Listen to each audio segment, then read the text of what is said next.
Perkenalkan, nama saya Imariska Wayuana dari FRD dengan NIM 2203022412. Nama saya Kenaudita Nabila Grise dengan NIM 220302240116 dari kelas FRD 2022. Perkenalkan, saya Keila Fadila dari kelompok 10 dengan NIM 2203022426 kelas FRD 2022.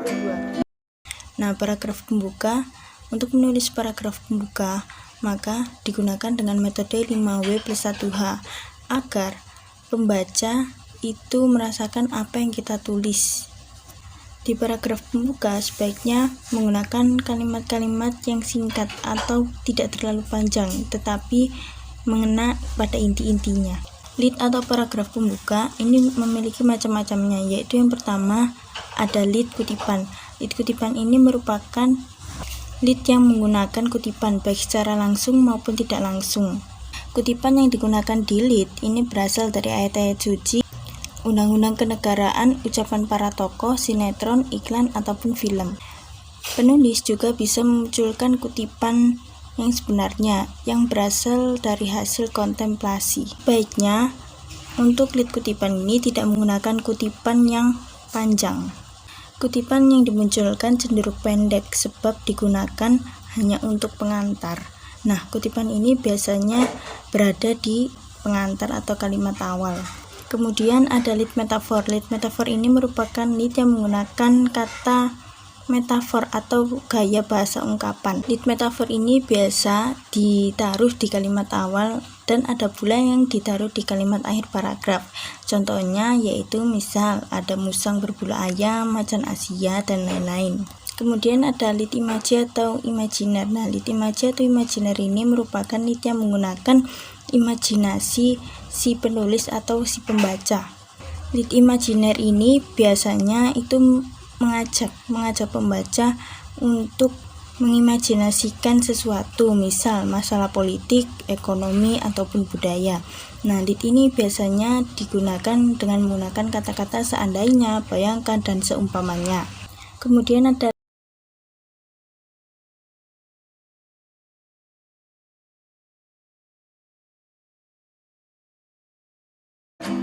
Baik, di sini saya akan menjelaskan terkait isi artikel populer.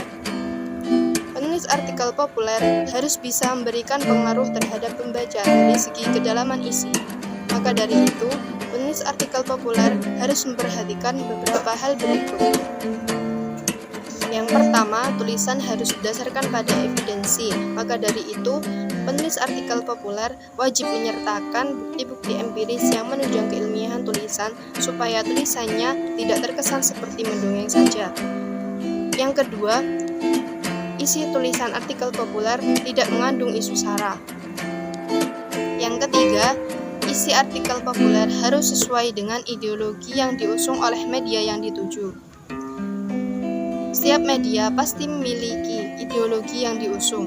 Maka dari itu, penulis artikel populer harus menyesuaikan ideologi tersebut supaya artikel populernya bisa dimuat. Dan yang terakhir, isi artikel populer harus memenuhi organisasi atau struktur tulisan yang terdiri dari pendahuluan, isi, dan penutup. Selanjutnya, penutup. Penutup merupakan bagian akhir pada suatu artikel populer.